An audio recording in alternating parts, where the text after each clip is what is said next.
Members, it's time and we have a quorum. Let's invite the administration in.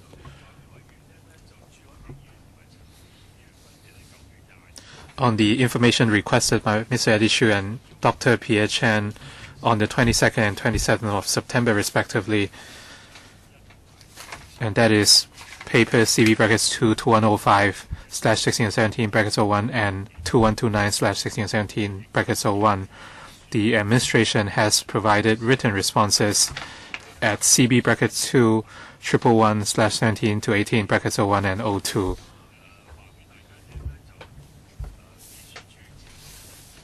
The Secretariat received a press release from the Hong Kong Doctors Union on the 13th of October on the bill. That is paper CB brackets 280/17 to 18 brackets 01, and the paper has been circulated. For the items discussed on the 27th of September, which required follow-up by the administration, please refer to CB brackets 2109/17 to 18 brackets 01, and the government has provided a response at CB brackets 2109/17 to 18 brackets 02. For this meeting, the government has also provided a paper entitled Revised Proposal on the Composition of the Medical Council of Hong Kong at CB brackets 2109/17 to 18 brackets 03.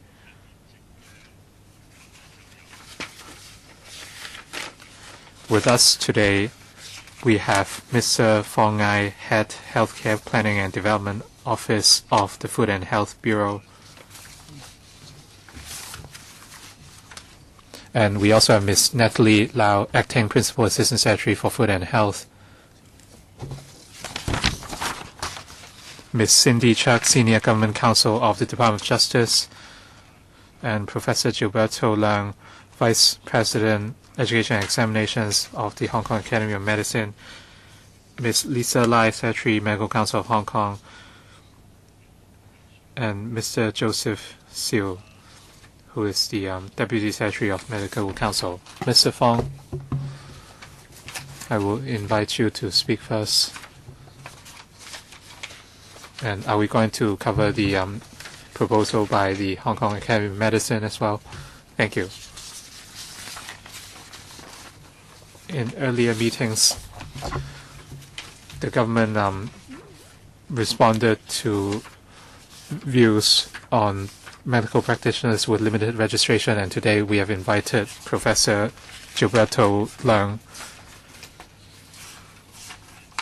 And I would like to brief members on the latest proposal of the composition of MCHK.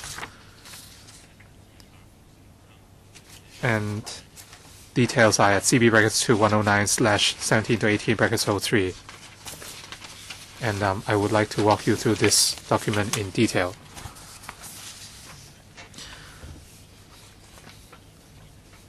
Apart from improving the disciplinary inquiry procedure, the purpose of the Medical Registration Amendment Bill is to enhance lay participation.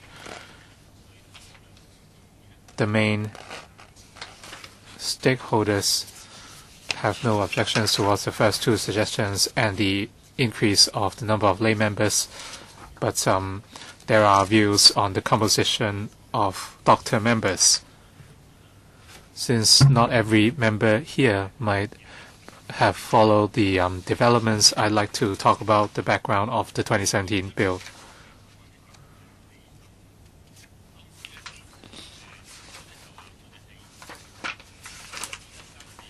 At that time, we proposed to increase the number of lay members by 4. And when scrutinizing the bill, in response to LegCo and patient organizations, we made a number of amendments. As for the 4 lay members, our initial proposal was just to increase the number of lay members by 4, and we subsequently specified that 3 would be from patient organizations and 1 representing the Consumer Council, and 3 would be elected by patient organizations, and the remaining one will be appointed by this chief executive. As for doctor members, we understand that some doctors are concerned about autonomy and the ratio of elected and appointed members. They want to maintain it as 1-to-1. So for the 2 seats for the academic medicine, we would like to make an amendment so that their members will be elected according to their own rules and procedure, the academic medicine. The 2016 bill was not endorsed. As a result, after that, we set up a tripartite platform, including doctors, patients, to try to strive for the consensus.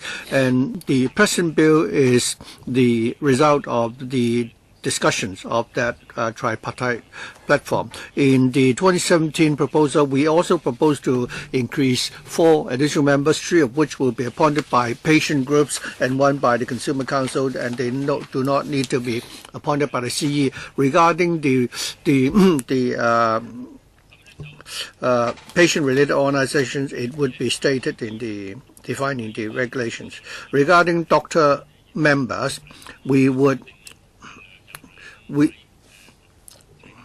instead of but the 2 nominated members will now be elected by the academic medicine, but there are still some objection from some members of the medical profession. They have proposed that the seats the members nominated by the Department of Health and the Hospital Authority should be reduced from 2-to-1, so that we would have 2 more elected seats for the members representing the Director of Health and the HA. It is now, they will now be appointed by, well, the academic medicine being responsible for the statutory body to maintain the professional standard of specialists. They play a very important role in safeguarding the professional standard of doctors. Given that the number of fellows of the academic medicine has increased from 2,000 something in 96 to more than 7,000, we therefore believe that there is a need to retain the 2 seats appointed by the academic medicine. At the same time, we need to increase the number of seats of the academic medicine in order to narrow the differences. So among doctor groups and patient organizations, we have now basically arrived at a consensus, and I will now attempt to brief you on the latest proposal. And I'm going to use this chart to explain. According to the existing composition, to the left you have the appointed members, including the 5 organizations, each representing 2 members. There are 4 lay members. So that's on the left-hand side. On the right-hand side, you have the elected doctor members. There are a total of 7 members to be elected by doctors and 7 to be elected by members of the Hong Kong Medical Association. That is the present structure. The proposal in the 2017 Amendment Bill is to increase 4 lay members, and they do not need to be appointed by the CEE. For the 2 seats to be appointed by the academic medicine, instead of being appointed, they will now be elected. So as a result, the elected members will still make up 50% of the council. In this revised proposal, the Department of Health and HA will have 1 less seat each, and the Hong Kong Academy of Medicine will nominate and elect 2 members in their place. As a result, we will still be able to maintain the 50% ratio. Under the revised proposal, the number of seats under the Academy of Medicine will increase from 2 to 4. The seats representing the DH and HA will be reduced from 2-to-1 each. After increasing the additional seats, the Academy of Medicine will now have 4 seats, and therefore they will be able to provide inputs on specialist training for doctors. After the amendment, the total number of members of the Medical Council will still remain at 32. The elected doctors will make up 50% of the council. We believe that this proposal, so based on these amendments, we will now be proposing an amendment bill amending the medical registration ordinance. It's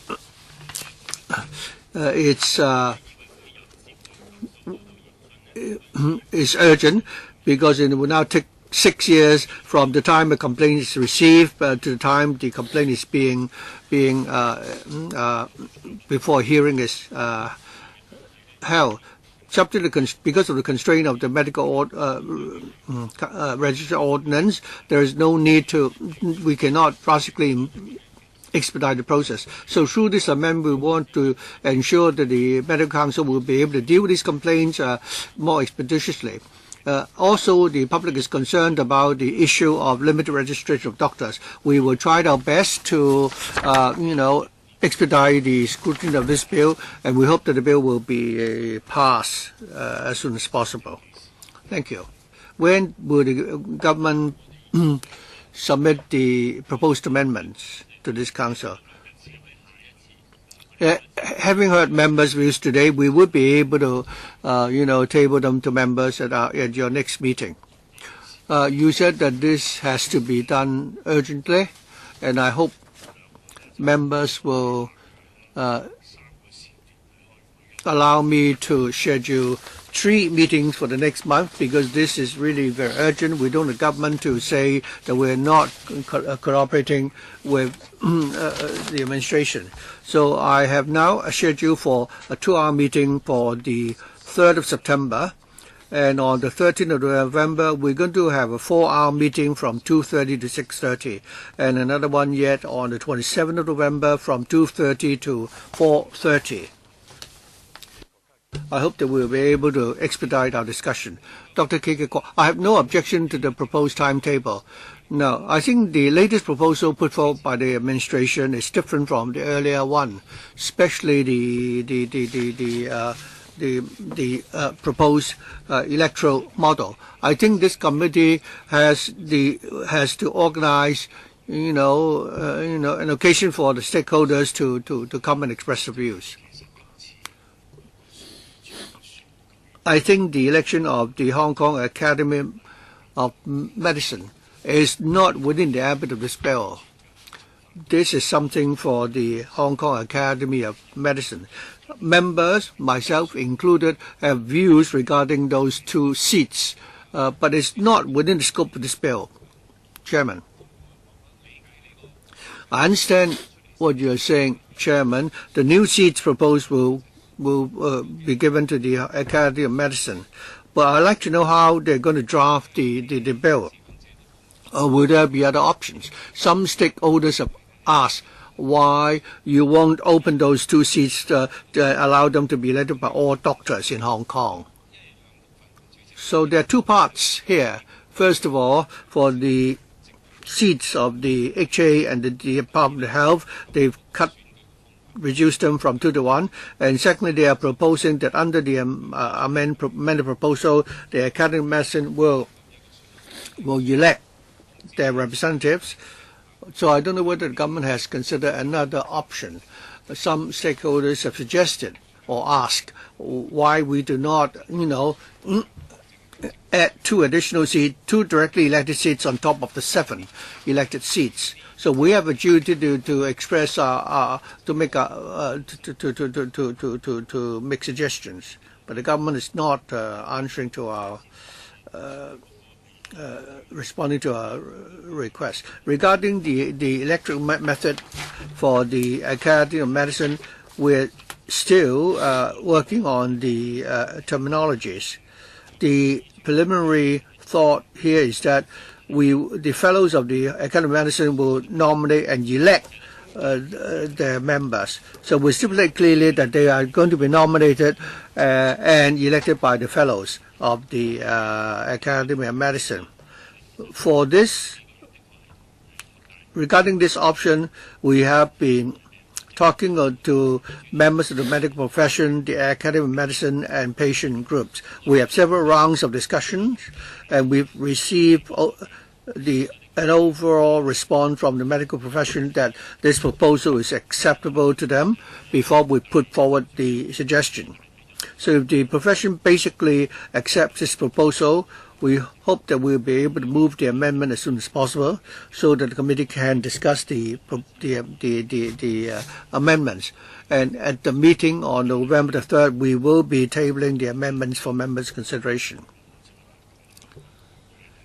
If members have no objections to the proposed dates for our future meetings, and I've heard you, Dr. Kwok, I believe that the government and this committee have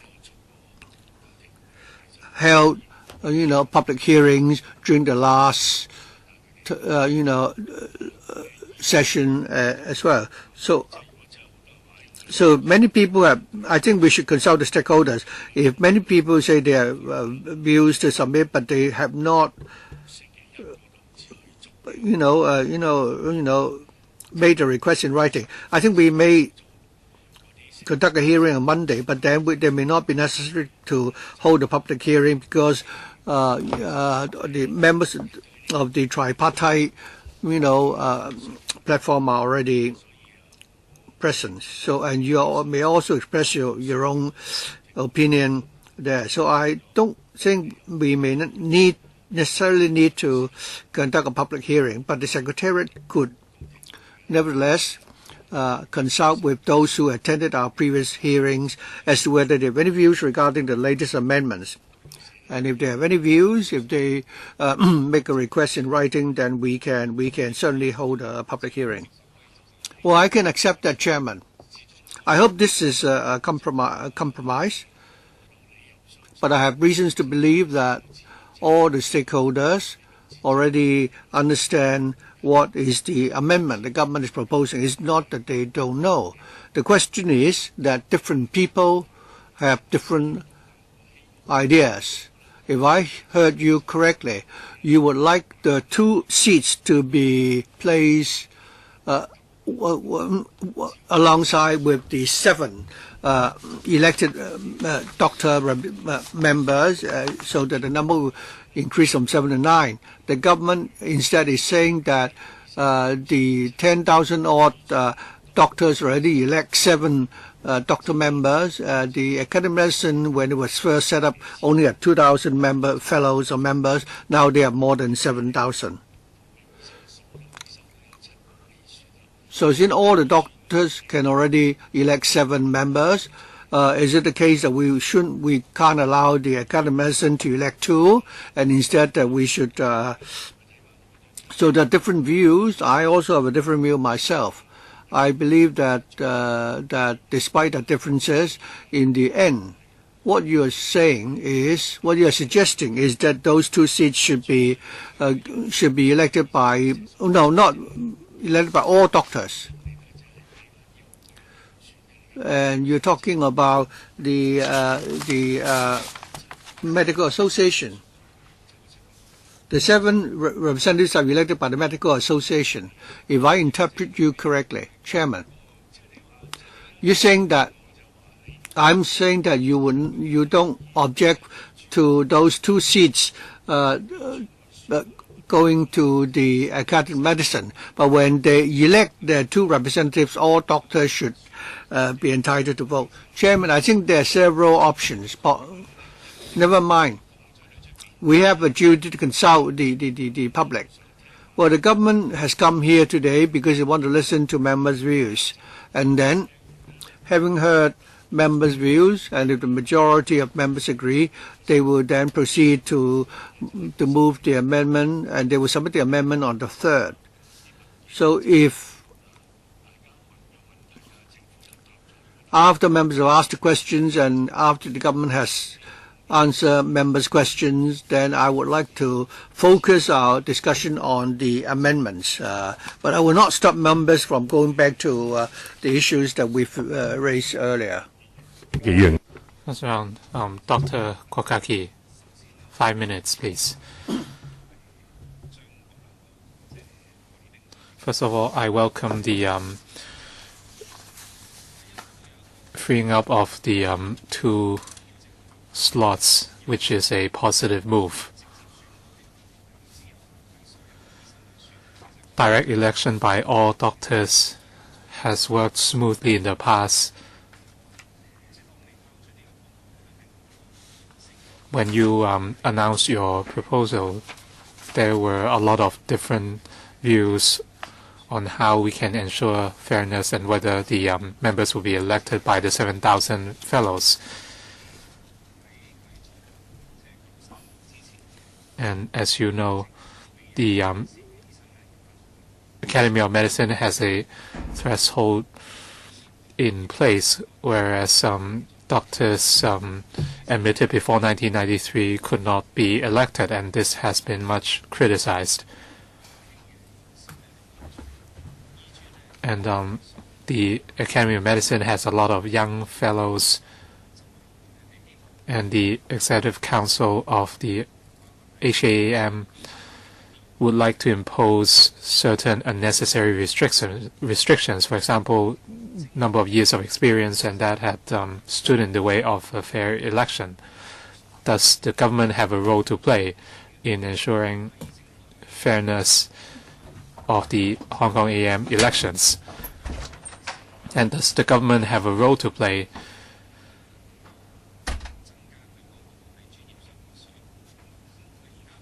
Well, the one of the purpose of the AM is to enhance the quality of medical practitioners.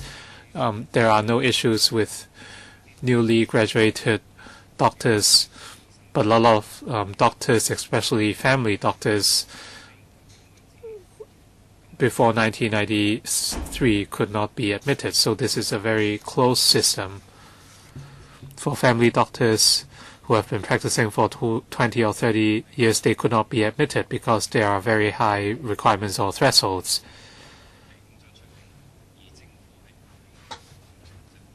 And if the government has ignored these issues, there would be even greater controversies in AM elections in the future. Would you allow them to offer a response? I think they see your point. Mr. Fong, followed by Professor Leung, and you can follow up if necessary. Mr. Fong, thank you very much.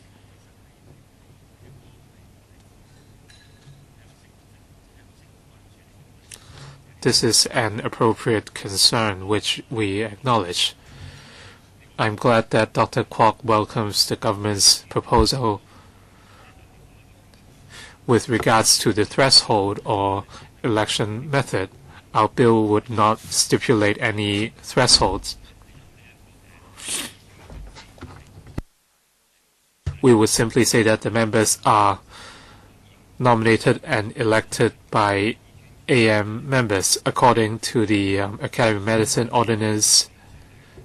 They would arrange elections according to their rules. Earlier, the AM promised a public consultation of all fellows on the method of election, and I trust that they will have fair and impartial elections. We feel that so long as fellows are sufficiently consulted on the election method, it would be ideal. Professor Leung. Thank you. On the first question, whether we have a close election on non-specialist doctors, our statutory duty is to take care of the training of specialist doctors. For doctors who chose not to become specialists, that is not within our ambit of work. In terms of the election, Professor Lau, our president, indicated that we will have a forum to collect views from members. Can I continue? After nomination, well, we discuss which people are eligible for the vote. We will certainly continue to consult all fellows for their views. As for the thresholds,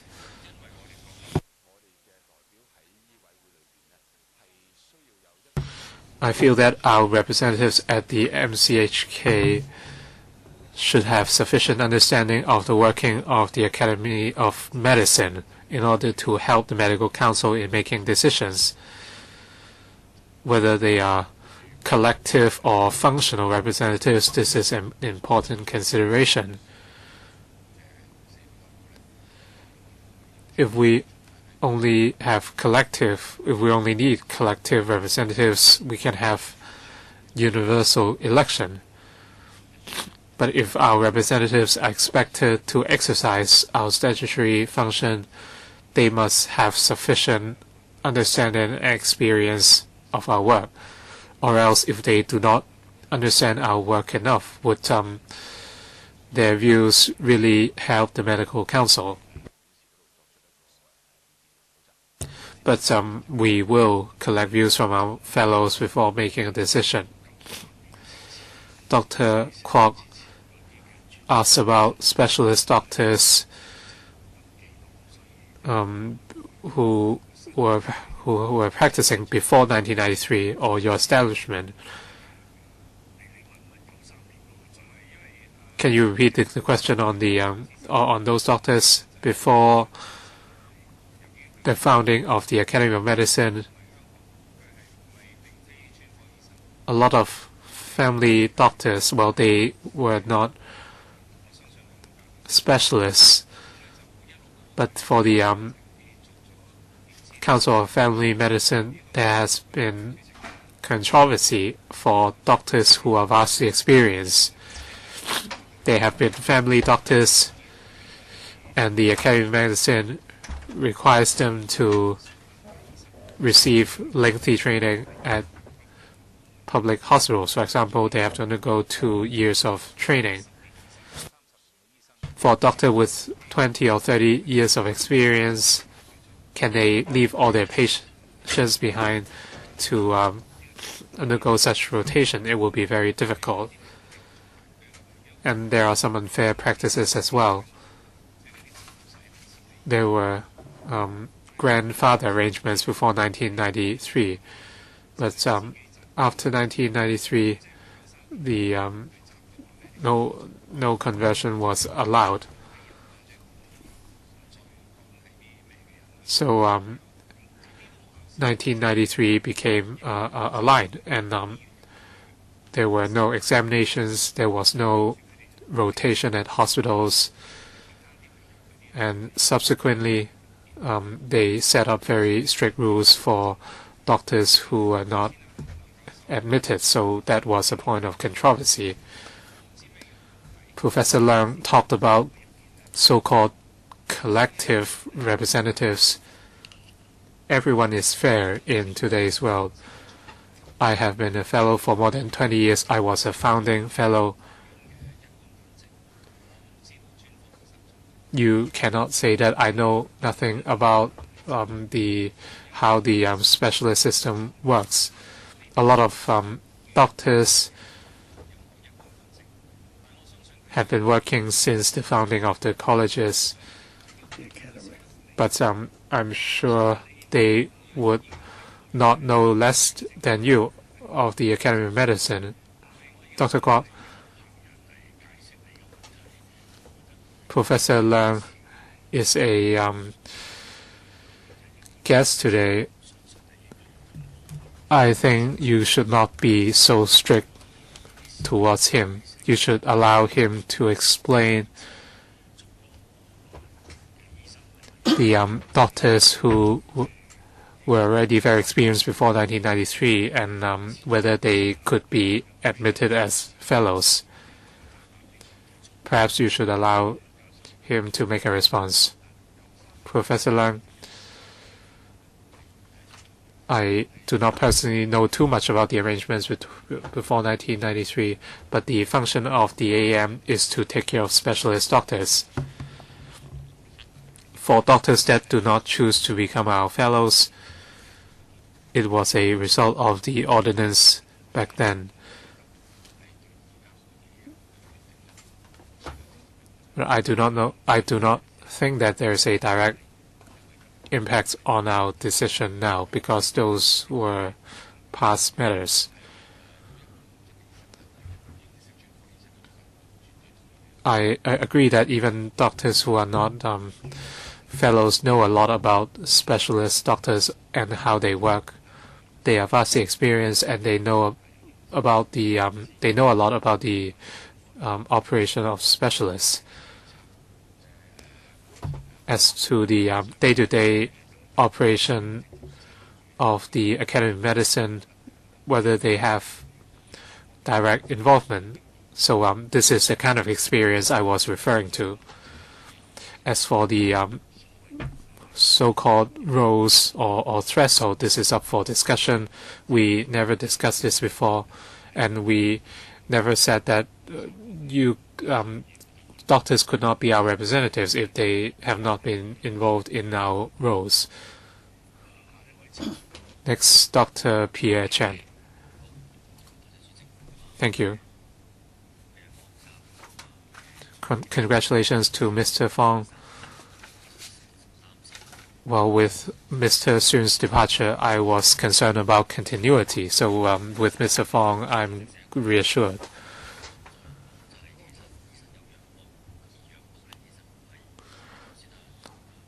Doctors have made compromise already.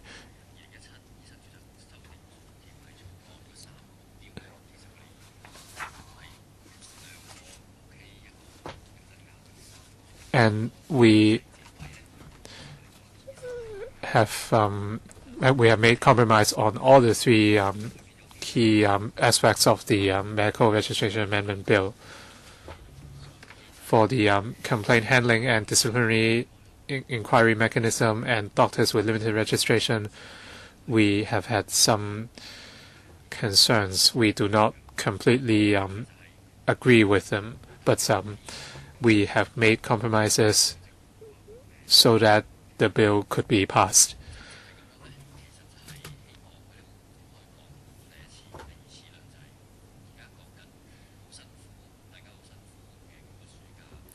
And with the summer recess and the tripartite platform, we have finally managed to narrow our differences, and we are worried that new thresholds are being introduced, which would jeopardize our work. When we look at the papers, the government's amendments have been reasonable and positive. On page 3, paragraph 9, additional 2 nominated and elected by HAM fellows in accordance with the regulations of HAM. So this is a very sensible amendment, and I hope that the bill can help speed up the complaint handling.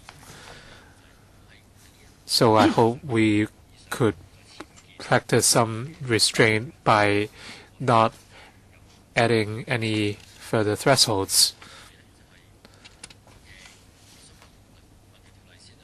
I have a question about the bill itself.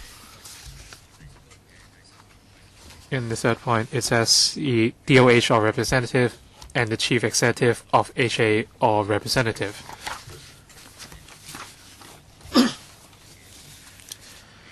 If the Director of Health or CEO of Hospital Authority appoint representatives to the Medical Council, would those representatives stay for 3 years, or could they send different representatives in each meeting that would have a compass on the working of the Medical Council?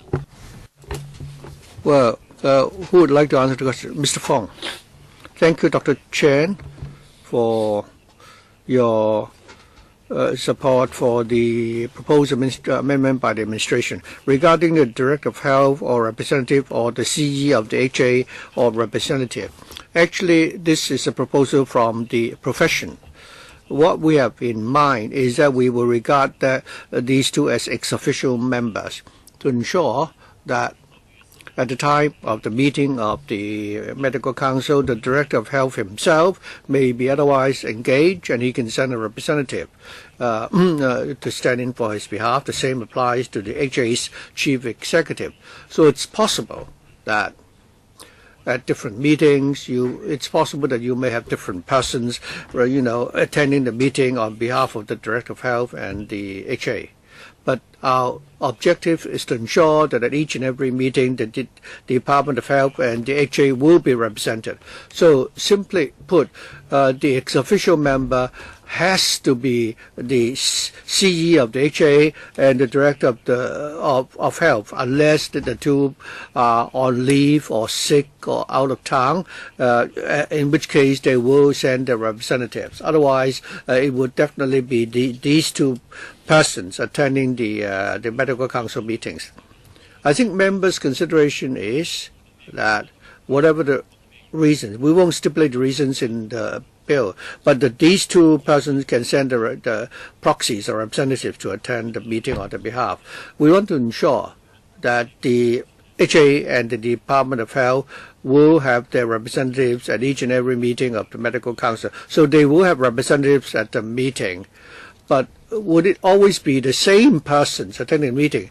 And if these two persons, it's only when they are not able to attend that they will send a representative instead. So the question is that if the two persons never appear or never attend the meetings, and the proxy will that proxy be allowed to stay on and attend meetings of the council for a whole year, or what? If you're not able to answer the question, you can go back and discuss this among yourselves, and you can even amend your proposal during the second or third reading of the bill.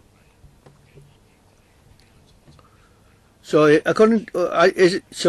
intention is that the Director of Health and the CE of the HA has to attend the meetings unless they cannot attend.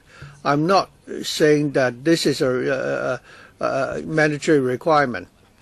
No. I just want to know whether the government has this in mind. I'm not saying, I'd like to, through you, Mr. Chairman, say this to Mr. Fong. I'm not saying that it's mandatory that these two persons must attend the meetings. But if the CE doesn't want to attend the council's meeting, and he would like to appoint a Mr. Chen or Dr. Chen to be his representative to attend the Medical Council meeting, and that this situation, he may appoint this Dr. Chen to attend the meeting of the council for 1 to 3 years. He has the authority to do that. Is that what the government has in mind? Or is it like what the chairman said, namely that we expect the director and the CE to always attend Medical Council meetings, and they can only send a representative if they're busy or otherwise engaged? But I personally do not have any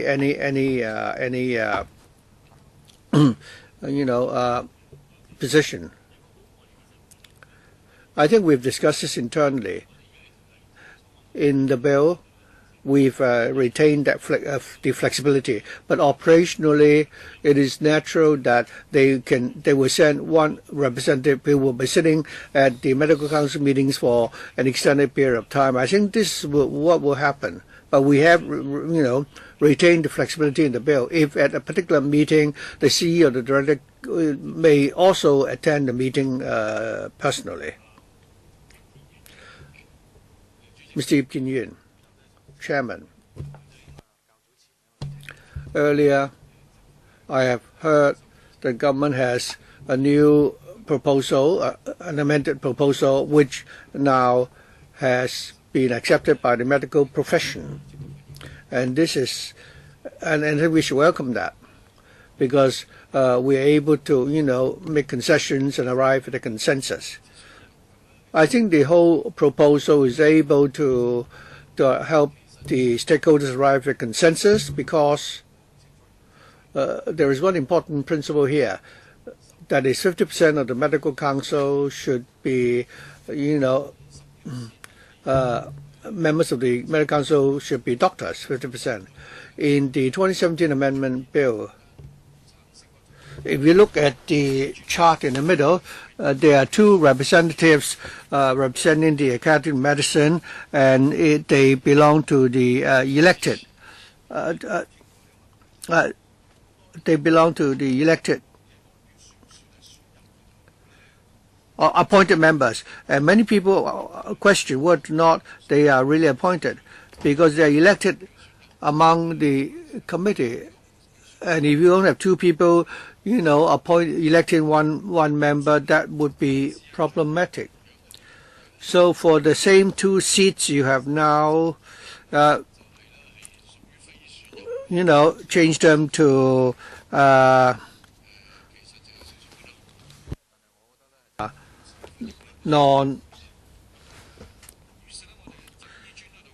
which are not elected members. For the number of members of the Academy of Medicine, the number is increased from 2 to 4. So I think we have to bear in mind the role of the appointed members. So for the elected doctors members, they should be elected by all the members of the medical, all the doctors.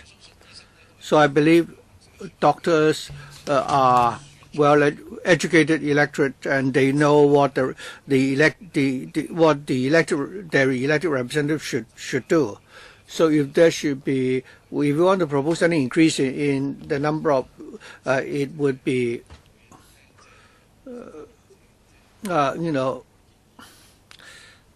problematic. But as a lay member myself,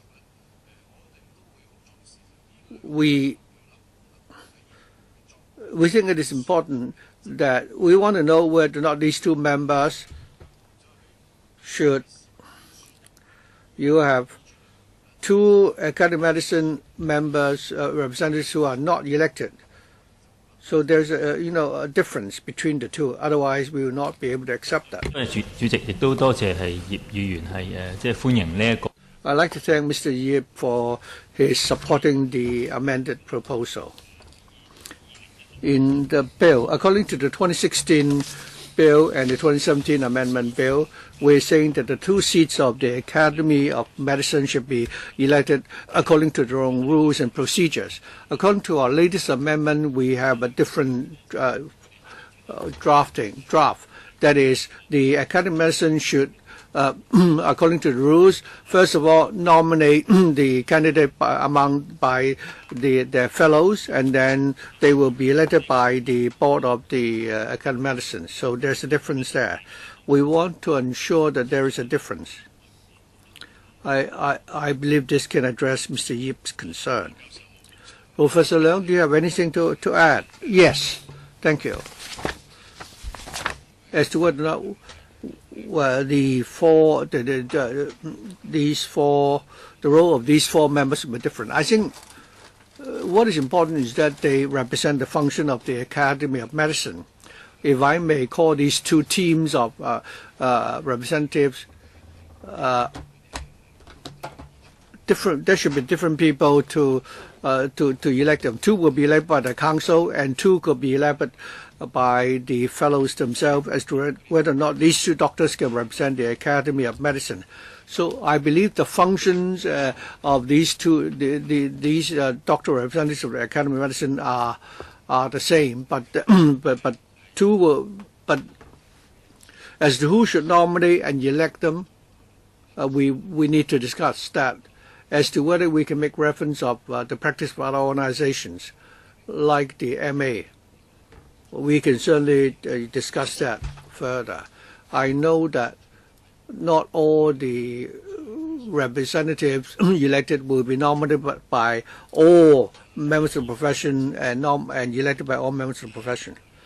Mr. Leung Yiu-chung first round. Having heard the professor, I'm really worried. Like, I agree with our colleagues, namely that we accept the government's proposed amendments. We want that the bill could be enacted as soon as possible. But what the professor said really worries me, because we all know that the devil is in the details. Mr. Fong said that the government will leave it to the Academy of Medicine to elect their representatives according to the rules, and the details have yet to be worked out. Of course, you cannot be so specific in the bill as to how the representatives of the Academy of Medicine were to be elected. Once we've agreed on a framework, it will be trouble if we don't agree on the details. There will be protracted arguments if there are differences. You talk about the rules of the Academy of Medicine. I think we need to clarify the nomination procedure and the electoral procedure. For us, this is a big issue. We accept this framework because on the whole, the latest proposal is more democratic. If the framework is more democratic, but the details said otherwise, then we will be worried. So I think before you submit your proposal to this committee, you should let us know the details. Otherwise, we'll be worried. I understand that even their own fellows are worried.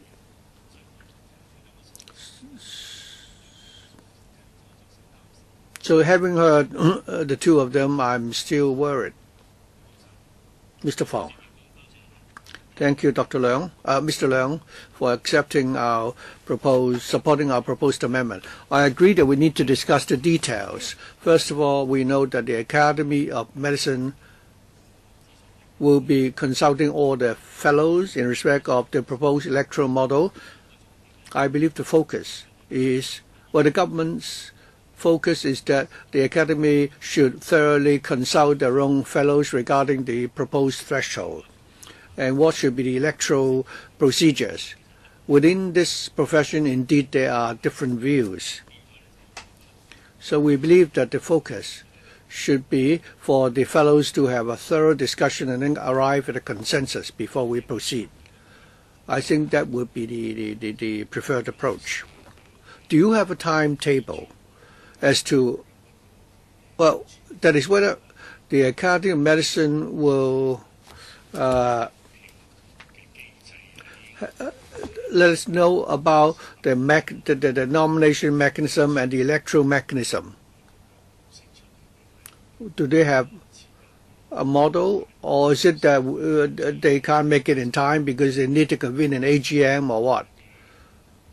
Professor, is anything you can let us know?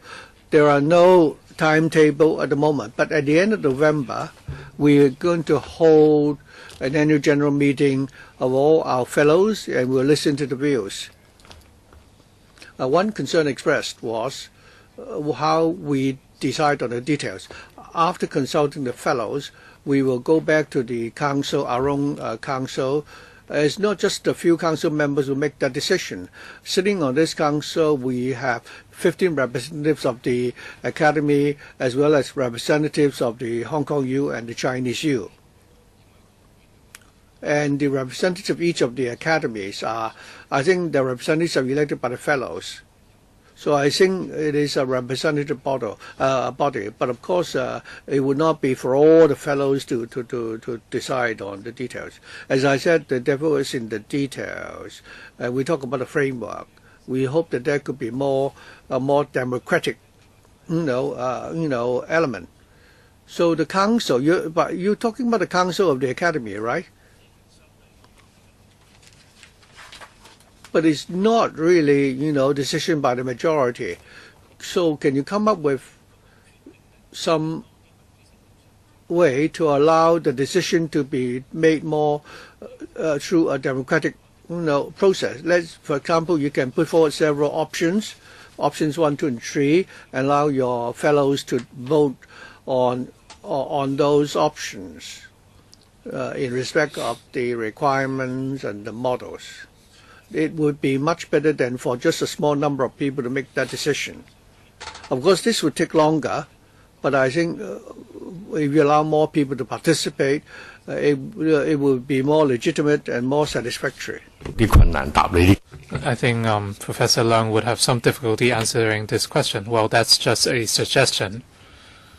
And himself and the government have both heard you. I think that decision is most important. Next, Mr. Chen Hanpan. Thank you.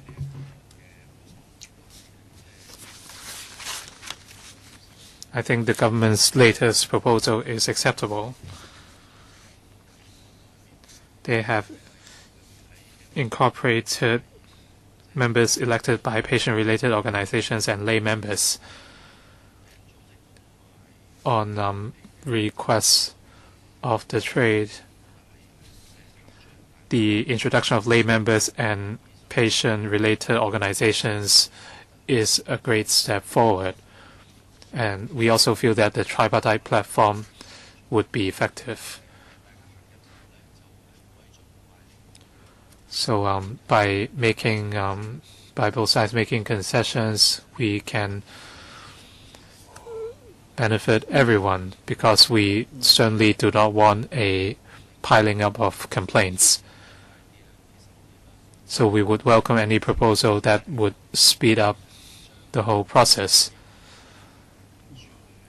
As for the conversion of appointed members into elected members for the Academy of Medicine, we feel that the Hong Kong Academy of Medicine is widely representative. So for these 2 seats, we should respect the decision of the AAM. It should be an internal decision without interference from outside. Since the seats belong to the Academy of Medicine, we must respect them. You should discuss with the trade how you choose those 2 members. And as other members have said, they talked about details.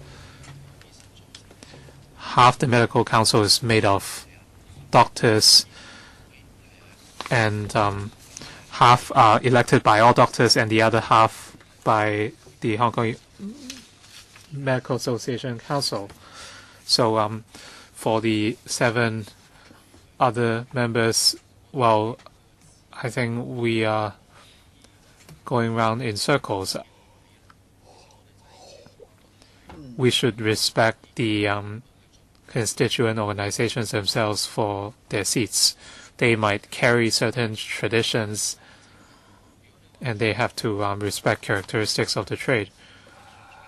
If all doctors in Hong Kong are elected the same way, then we won't need so many ways of choosing members. But that approach would have been problematic.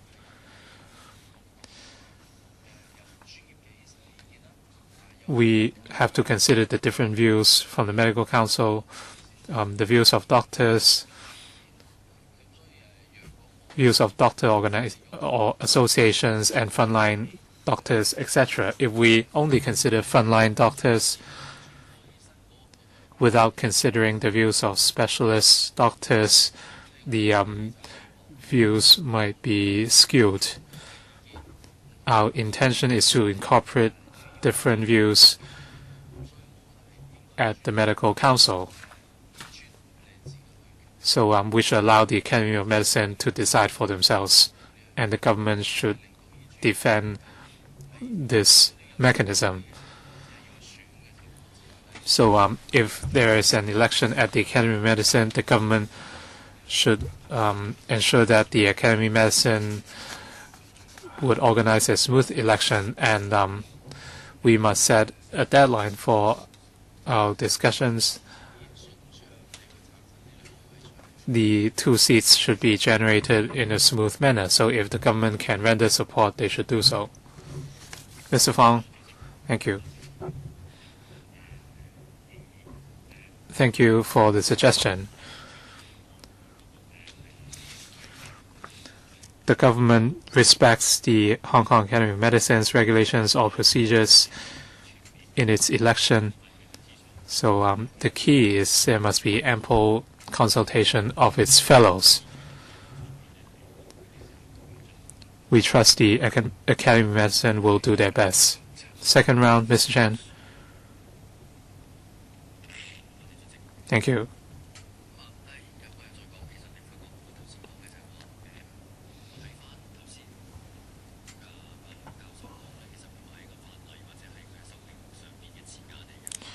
What Professor Leung do not represent the wording of the laws. I think this is something we can discuss in the forum. I think we should respect the laws. I agree with Mr. Chen Han Pen that the election method of doctors should depend on the doctors themselves, and the basic law has provisions to protect that. So I agree that there shouldn't be too much interference. And I see that the bill is likely to be passed with the government's amendments. So I hope there won't be any more thresholds or requirements added on. This is not the perfect plan, but we have to move forward nonetheless. And I'm not targeting the Academy of Medicine. We should not have too much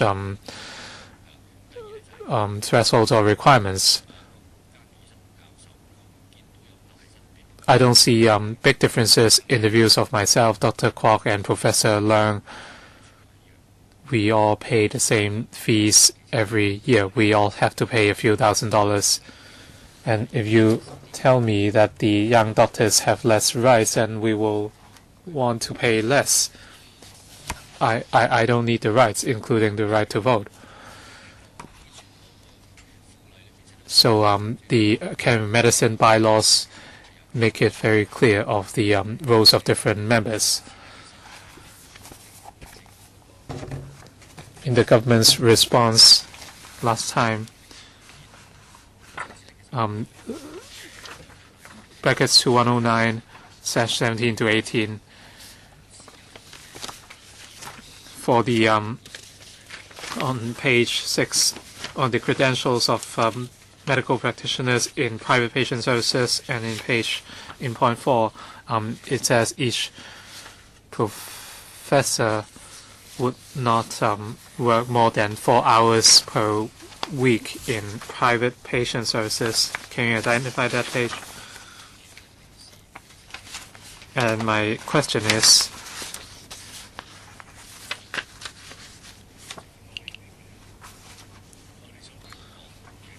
Ms. Asmack, so Dr. Chen paused. I thought I missed something. All right, I will go on.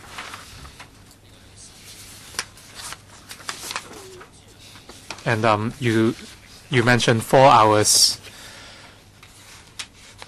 but in the morning and afternoon, after the morning and afternoon visits, I would spend half an hour in the morning and afternoon respectively. So I would spend 5 hours in 5 days. So how can you say that it would not exceed 4 hours for private patient services?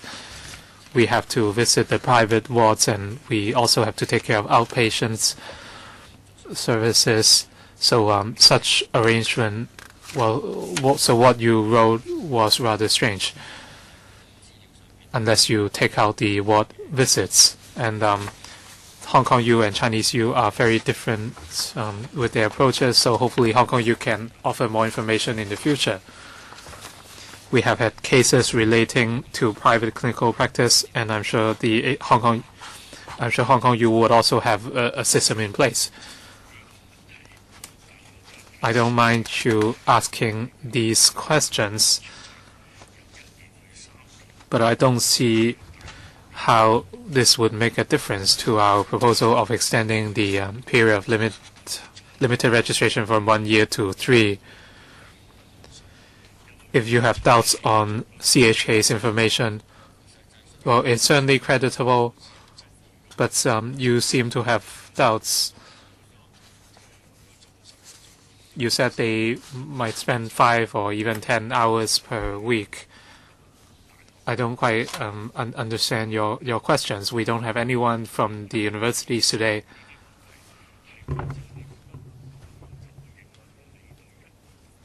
So do you feel that these issues would affect your view on the proposal of extending the period of limited registration from 1 year to 3?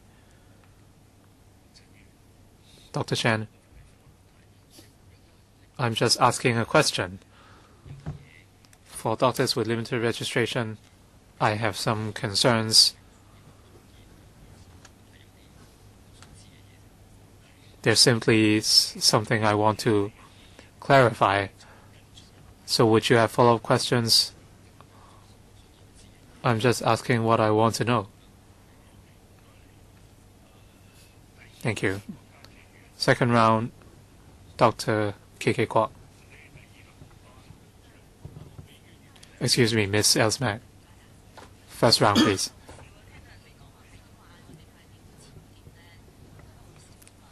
I just find it amusing how some members said we should not add more requirements or thresholds. I think we have to study whether this latest proposal is acceptable. But this is not the same as imposing additional thresholds for certain. While some members are righteous in themselves, but yet they criticize others of imposing requirements. This is not something I want to see. We understand the government's proposal, but the FTU would need time to consider this proposal. We would also consult the relevant stakeholders.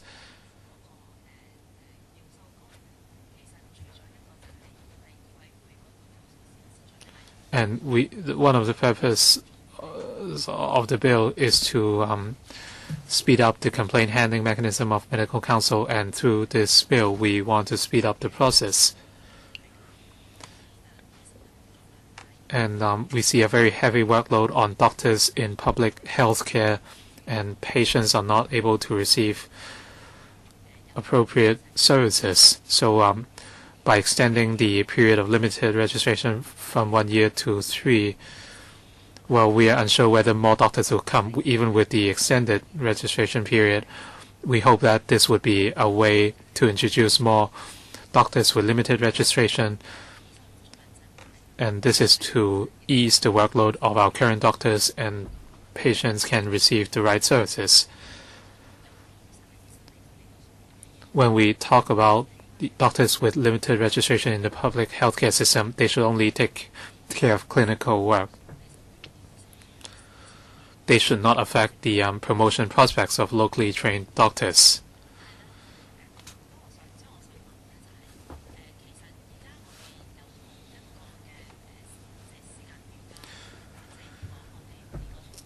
Do we have a timeline in place?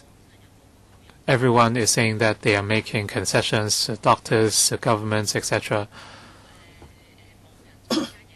So without additional thresholds being imposed, and if the proposal is passed, when can the medical council be reformed?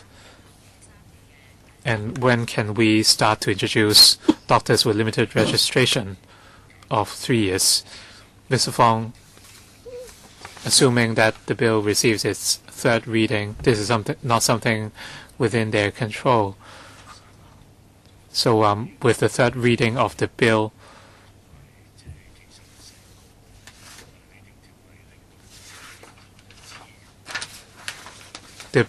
will mean more resources are given, and we can have more than one PIC. So with the third assuming the bill receives its third reading, when will the measures be implemented, including the representatives by the Consumer Council and patient organizations into MCHK? Can the government provide any figures? Thank you. Thank you for the question, and I thank Ms. Mack for her understanding of the government's intention. Regarding the timetable, we do have an estimate. If the bill were enacted, then it will come into force after Gazetto, except for one thing. That is the electoral method for patient organizations. We need to deal with that by way of subsidiary legislation. So once the bill became law, we will immediately put forward the subsidiary legislation in respect of how patient organizations can elect their representatives. So there are going to be 3 seats, 3, and you will provide for subsidiary legislation, so that the 3 seats will be returned by the same electoral method. Yes. And we have to wait until the bill is enacted before the whole medical council's reform could be implemented. The PIC and so on have to wait. No, for that is not necessary, because what we'll do that immediately, because there will also be assessors. That we will proceed immediately after the passage of the bill. I'd like to make one more point. For the present proposal, especially for the representative of the HA, I think we made this suggestion to you the last term. That is the seat of the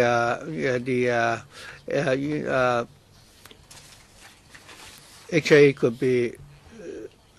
So I mean, this year we would all want to get this bill passed as soon as possible.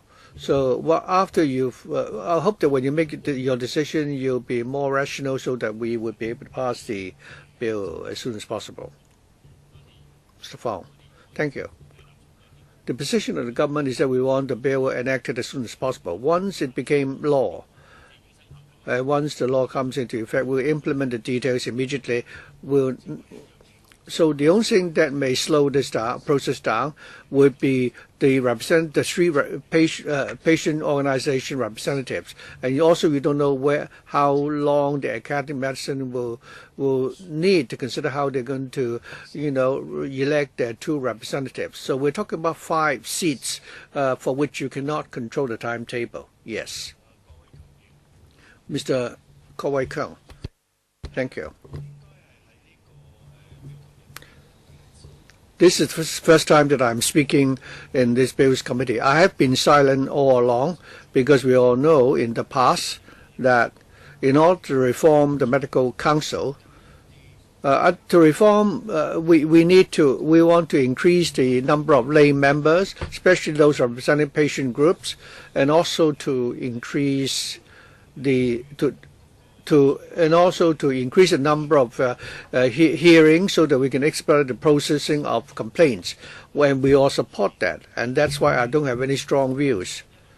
But according to my observation, other than these 2 major principles, it would appear that since the allocation of seats representing members is a cause of dispute, and there have been different views, and as a result, the bill was not enacted the last time. This time, we hope that with the beginning of a new session, we want to be able to achieve our objective as soon as possible. From the 2017 model to the revised proposal, one can see that the government is very sincere and determined to satisfy the aspirations of the doctors. But it would appear, however, that the government is not getting a very good response. I think it would be best that we all compromise. That's why I'm speaking out. It's not that I support the present proposal or what, but I think all the stakeholders have already done a lot of work, and we want this to be done as soon as possible. If other colleagues still use, say things like the devil is in the details and to smear this bill, it would not be right. And for those of us who've done a lot of hard work on this bill already, it would be unfair to them. Thank you. I believe when the colleague talk about the devil in the details, I don't think he intended to smear, the comments made by other colleagues. Even the Liberal Party always say that during the enactment of a law, even if we have agreed on the principle, sometimes disputes arise over the details. Okay, after you finish, I'm now going to exercise my slot. The Liberal Party has indicated that we support your present amendment. Let's go back to history. During the last session, at the beginning, we're not talking about members to be elected by doctors. We're talking about the difference between appointed and non-appointed members. The CE then, Mr. Leung said that okay, if the academy, if you can elect your own representatives, the medical association and academic medicine, then fine. But if we have a balance between appointed and non-appointed members, then of course doctors will say that that is still not acceptable, and that representatives should be elected as well. And that's why you have the 50-50 proposal. I think at this juncture we need to move forward. Many people in Hong Kong have already been waited for a long time already. And I think all colleagues in this council owe it to our patients and their families who have lodged complaints. We owe it to them to do this. And if we respect the courts, again, such delay cannot be tolerated.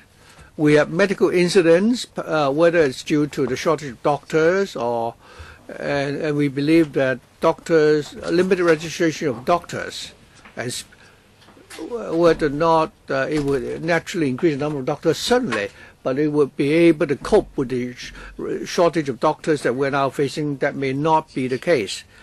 But still, the Liberal Party supports the proposal.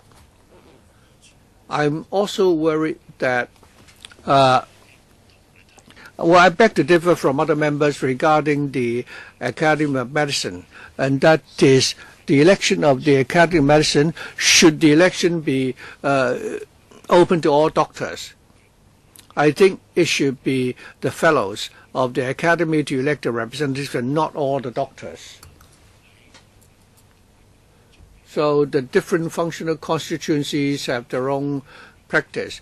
If doctors, want to elect the representatives, they can do so through the medical association. They are already entitled to elect 7 of their representatives. And if they want to take over the representatives of the Academy of Medicine, while I understand what my colleagues are saying, but the Liberal Party had looked into this issue as to whether or not the Academy of Medicine can set restrictions on those who can stand for election. I think in the end, we don't have a subsidiary legislation for this bill like the proposal for electing representatives of patient groups. I only hope that the Academy of Medicine, having heard the different views of members, both doctors and those who are not doctors, I hope you will adopt the majority view of the doctors.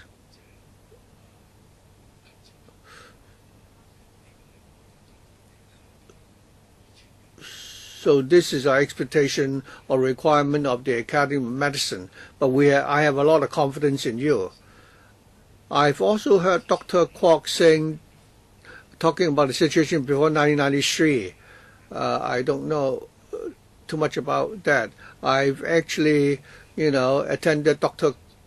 Kwok for a long time. He was a founding member of the Academy. But anyway, I respect the future decision of the Academy of Medicine, and the Liberal Party therefore support the government's proposed amendment this time. Dr. K.K. Kwok. Chairman. if we were to turn back the clock, I would first of all, I was the first person to propose that there should be representatives to be elected by patient groups. I hope that after the amendment, you are proposing to increase the number of lay members. We want these lay members to reflect the views of the patient groups. Today, I don't think I have any qualms, but what is important is talking about the 2 seats of the Academy of Medicine. I don't want to comment on any particular organization. If you want to talk about, if you ask whether the Hong Kong U or the CU can vote, I understand that they appoint their own representatives through the faculties, and it's not the employees of the Hong Kong U, or the CU's employees, electing their own representatives. But these 2 new seats are different from the past. For example, the Academy of Medicine, they can, through their own council, their council can elect the 2 representatives. So we hope that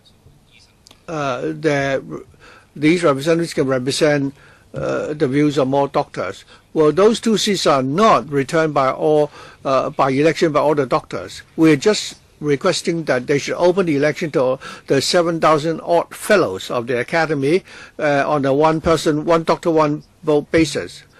I think Dr. Fong should note this. If you heard Professor Leung just now, the direction he proposed may not be the only direction. I would seldom be involved in matters affecting your fellows, but as a counselor, I hope that all these elections and all these seats can be elected according to a fair, just, and equal basis. After they have convened the AGM, and eventually it will be the council or exec committee of the Academy to make the decision. It's not different from the present arrangement, because right now the council or exec committee decides which 2 doctor fellows will represent the Academy. I think the government has a duty here. I don't think they should pass the buck on to the Academy of Medicine. I said that the representatives should be elected by all doctors, and on a one doctor, one vote basis, and there shouldn't be any threshold instead of just the fellows.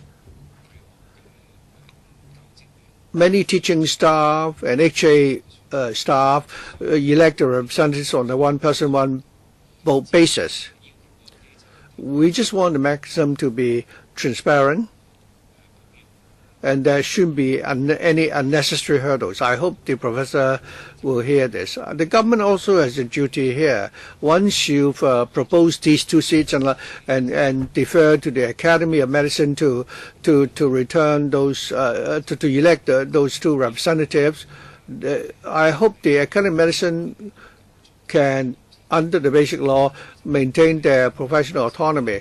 The basic law doesn't stipulate which are the professions, and which, for example, if someone, whether someone is more professional than others. According to my understanding, if the Academy of Medicine represents 7,000 odd fellows, they're all equal, all the members. We already have too many thresholds already, and I don't think it's necessary to create further hurdles here so that the future election will become even more controversial. So I hope we will be able to resolve this as soon as possible.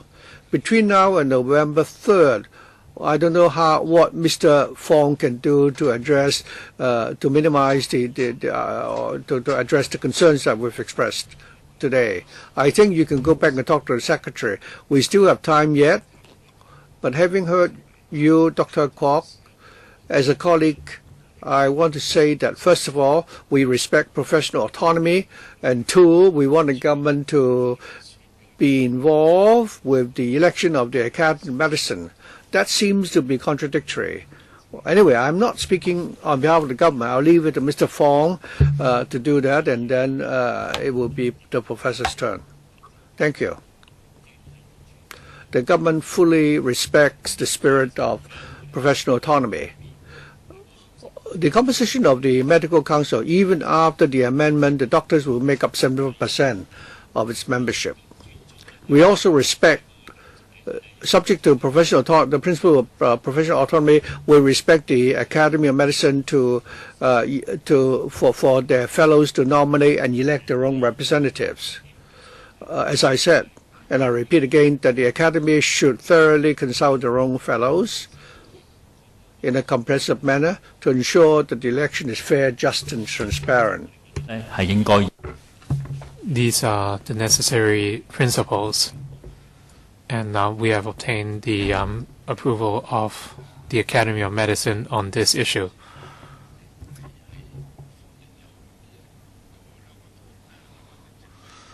While we welcome the 2 new seats, we do have chips on our shoulders. I agree that we need to be open and transparent. I do not like the word threshold because it has negative connotations. We want to generate 4 representatives to help the Medical Council in its work. We do not want to impose any thresholds in order to gain more privileges. As for the method of selection, there are 2 methods, but the goal is the same, and that is to help the Medical Council in its work. Since we still have about half an hour, we can look at the marked up copy. Who would take us through the course by course? Mr. Fong?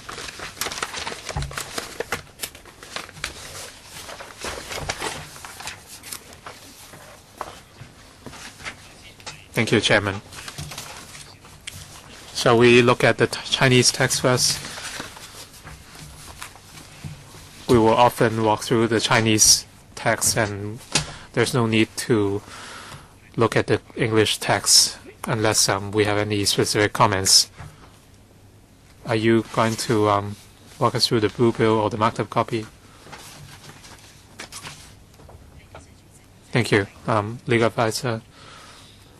For the long title and part 1, we can look at the blue bill, and starting from the part 2, we can look at the marked up copy.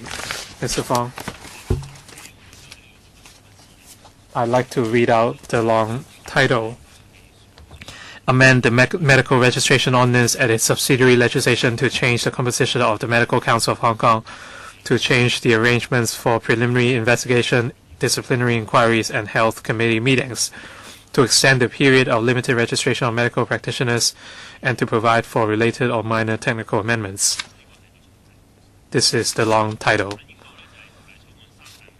This reflects the 3 objectives of the bill, which is to increase lay membership, improving the disciplinary and complaint handling mechanism, and 3, extending the allowed period of limited registration from 1 year to 3 years.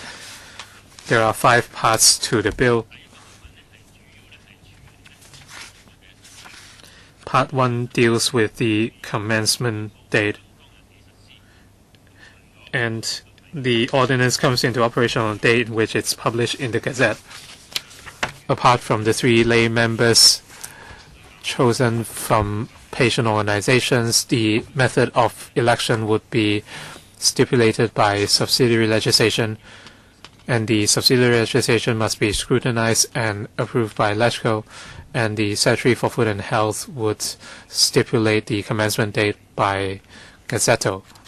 So this is the preliminary. And Part 2, Section 2 amended, interpretation. These are technical amendments.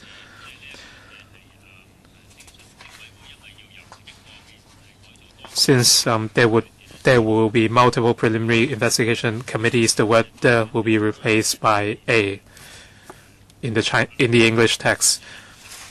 For the legal advisor, patient organizations, etc., there are clear definitions. Perhaps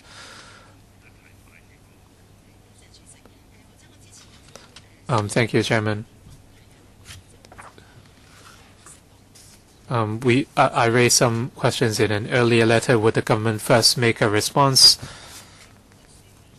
I realize that they will provide written responses as well.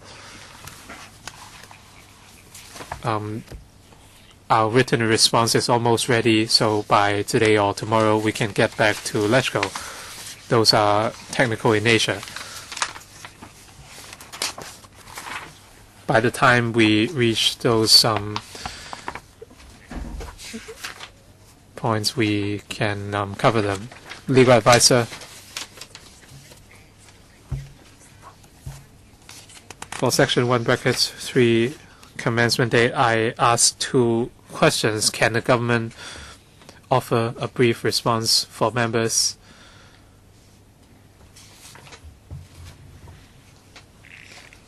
Ms. Natalie Lau.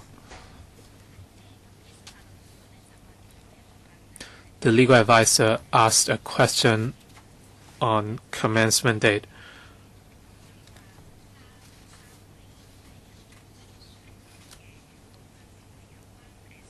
Apart from the 3 new lay members by patient organizations and the method of selection, the remaining would come into effect at a date stipulated by the Secretary for Food and Health. So the SFH would stipulate the commencement date. Legal advisor.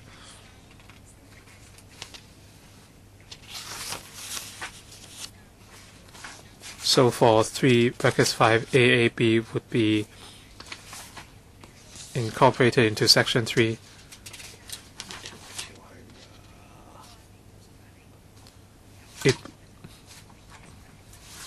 It would depend on the date stipulated by the SFH. So, in other words, there will be amendments to clause 1(3) for 3(b) and 4(25). Would there be amendments?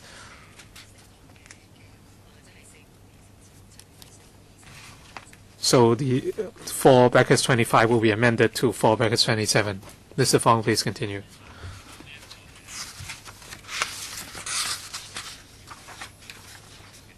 And the establishment and composition of council and for the 3 new lay members, 3 would be elected by patient organizations, and the remaining would be nominated by the Consumer Council, and there's no need for appointments by the CE. And the 3 patient organization representatives would be stipulated by subsidiary legislation, and the period of appointment will be 3 years, starting from the commencement date of the bill, and the and re-election and re-nomination are possible for these members. As for clause 4. And the conversion of appointed members to elected members at the Medical Council, we will explain in detail next time.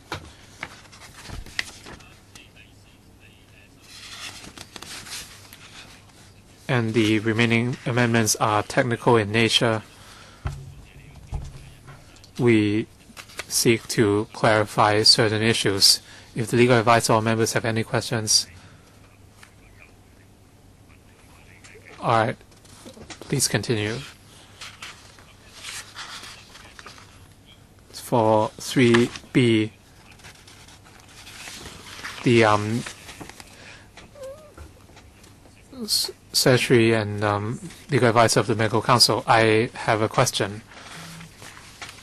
In paragraphs 4 to 9 of my letter, I asked about 3 brackets 3 to brackets 9. These are very technical in nature, so perhaps we would wait till the government provides a written response. All right, please move on. For 3B,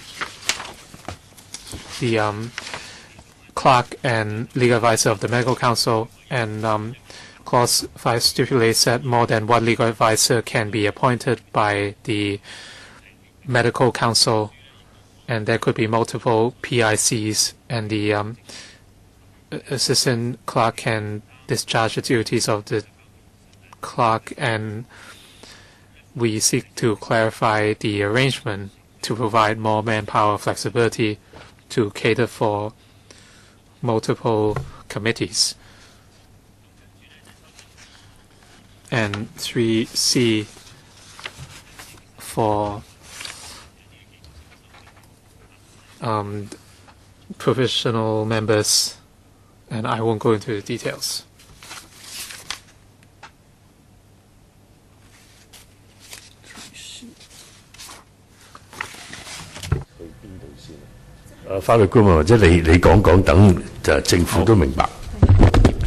Legal advisor. A lot of issues mentioned in my letter were technical in nature, so perhaps we could skip that part till we receive a written response from the government. So please go on. So we will come back to that later. All right. Clause 4 about meetings of the council. These are also technical amendments. For instance, for election petitions, there are technical amendments. If meetings are convened to deal with the election petitions, there are requirements on quorum, etc. And there will be amendments. And clause 8 of the bill transfers the powers of the medical council to the inquiry panels. After an inquiry, if the applicant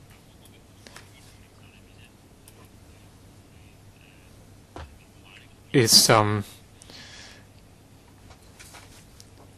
to be removed from the general register, there would be relevant powers. As for 14A, the registration or application period for limited registration, and the period for application and renewal will be extended from 1 year to 3 years. For 19B, if clause 10 brackets 1 and 3, well, this seeks to clarify the provisions. If a medical practitioner is removed from the general register, he or she can also be removed from the specialist register. The current provisions are not very clear, so we are just seeking to clarify the matter. Clause 20, alterations to registers and the inquiry powers of the medical council would be transferred to the inquiry panels. And 20BA,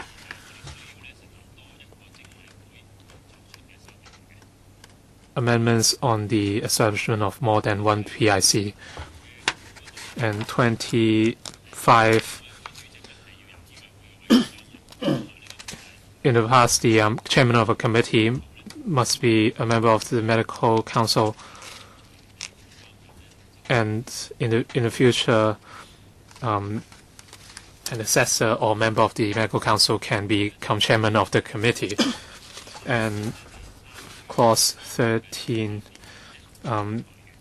part 3 AAB, for there are stipulations on the lay assessors and medical assessors.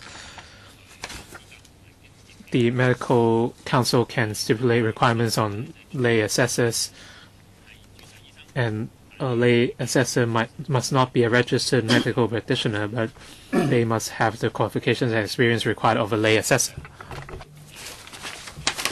And the appointment authority, when appointing a certain person, then the Academy of Medicine must appoint that person who is nominated, unless the medical council believes that the person doesn't have the necessary qualification experience, or that he is already a member of the medical council, or if the person has been subject to imprisonment, or is has psychiatric illnesses, or is an undischarged bankrupt. The same for the arrangement for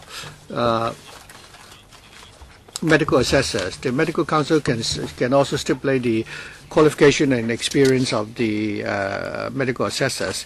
Their term should not be more than 3 years. Mr. Fong, could you hold on? Ms. Mo. Regarding the qualification and experience of the assessors, could you give us the details, Mr. Fong?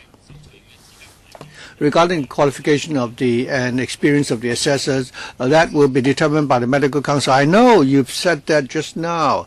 It's for the medical council to determine what are their qualification experience. But as member of the public, we need to know. I mean, we know that they're not doctors, they are not undischarged, bankrupt, and so on. Does it mean that anybody could become an assessor, or that there's not even an age limit? You can't simply say it should be for the medical council to decide. We are entitled to know. Well, in the bill, I think the tripartite platform had already discussed this.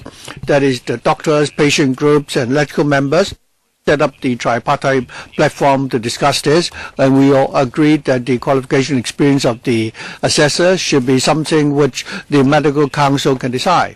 Eventually, because in the end they are appointed by the medical council, all 32 members of the council will hold a meeting to discuss what are the qualifications and experience required of these assessors. And it shows that we are respecting the principle of professional autonomy. I don't think that is right, Chairman. The public has a right to know. You say that it should be entirely for the medical council to decide. I'm not querying the medical council as to how they screen these candidates, but you are not telling us anything here. I'm surprised that you can't tell us whether there's any age limit, whether it's 18 or 21. For any such appointments, one would worry whether there will be any possible conflict of interest. Mr. Fong, I understand the question. That such appointments are to be made by the nominating bodies and not directly appointed by the council, except that the medical council will lay down basic requirements so that the nominating bodies would know about these requirements before making their nomination. The medical council will appoint them subject to satisfaction of these requirements. The nominating body, as we said in Schedule 5, said that there are 6 nominating organizations, including patient groups, the Bar Association, Council of Social Services, Society of Accountants, Law Society, and the Secretary for Food and Health. For each nominating authority, they can follow the requirement of the medical council, nominate up to 12 to 60 lay members. As for the doctor assessors, there are 8 nominating bodies, including the Director of Health, Hong Kong CEU, Hospital Authority, Academy of Medicine. They already have the right to make nomination already. There are 3 more, namely the Doctors Union, the Doctors Union, and so on. And they would each respect 5 to 10 persons. So the nomination is made by these organizations and not the medical council. For patient groups and so-called, I think they are credible organizations, but you have assessors nominated by the Food and Health Bureau as well, and the person nominated will represent the government. So in the screening process, is it the case that so long as the government makes a nomination, the council accept them? I think we now have fewer members representing the government on the council. I mean, no, it's not for you to answer the question on his behalf. Well, you're not here earlier, and that's why I just want to explain this. And I'm just telling you about, the tripartite platform. I just want to clarify whether or not any names nominated by the government will always be approved. And then we don't need to be concerned about any possible conflict of interest. Even if the Food and Health Bureau doesn't nominate, I don't think we should be engaged in the debate. It should be for the official to answer the question. Well, the government has their own approach. If you prefer nominating by government official, that's your choice. Mr. Fong. According to the current ordinance, 10 or 4 assessors are already nominated by the government to the Medical Council for appointment. We already have this arrangement, except that we are extending this arrangement so from 2 to 10. So it's not a new arrangement. We already have this practice in place. Dr. Pierre Chan, follow up on Ms. Mo's question. I understand Ms. Mo's question. First of all, I don't agree that these lay members are professional autonomy. The doctors are professional autonomy in respect of their own elections. For other organizations appointing the assessor, it has nothing to do with professional autonomy. And secondly, we heard that eventually the decision rests with the Medical Council. And this is provided for in the bill. And it is exactly why we're so concerned about the composition of the Medical Council. In the previous questions that I've raised, I learned that the Medical Council, very often when the government makes any nominations and appointments, the Medical Council would rarely object. Like Mr. Fong said,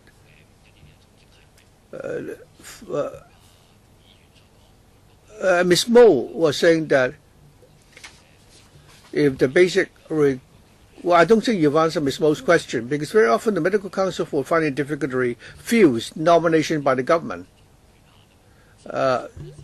So it's like limited registration. Most of the applications would be approved. And this is exactly what I asked earlier. The HA, the 2 universities, once they submit an application, all such applications will be approved. Same for the assessors. It's the same. This is exactly the concern raised by Ms. Mo. That is, in the course of nomination, could you give us more details how it's done? Mr. Fong. Thank you. When I said that we respect professional autonomy, I was saying that it would be for the Medical Council to lay down the qualification and experience requirements of the assessors. In this regard, we respect the decision of the Medical Council. As to how the nominating organizations make the nominations, it would be, we leave it to them. It has not, we understand, we agree it has nothing to do with professional autonomy of the doctors. But in the current ordinance, we already have this nomination and appointment mechanism. There are 5 organizations, each nominating 2 representatives, and the government will nominate 4 lay members to be appointed by the Medical Council. We are not giving the Medical Council any we do not provide for any requirements in terms of the qualification and experience of the lay members. We will give more authority to the Medical Council to lay down these requirements because we want to respect their professional autonomy. Dr. Chen, any follow-up? No. Colleagues, I think it's now 10:25, and we have the council meeting shortly. So if there's no other business, I'd like to remind members that we will have another meeting on the 3rd of November from 8:30 to 10:30. I'd like to remind the administration that on the 3rd of November, you will give us the amendment in respect of the Academy of Medicine. Please also, respond to all the questions raised by our legal advisor so that we can continue with our clause by clause. With that, we are now adjourned. Thank you.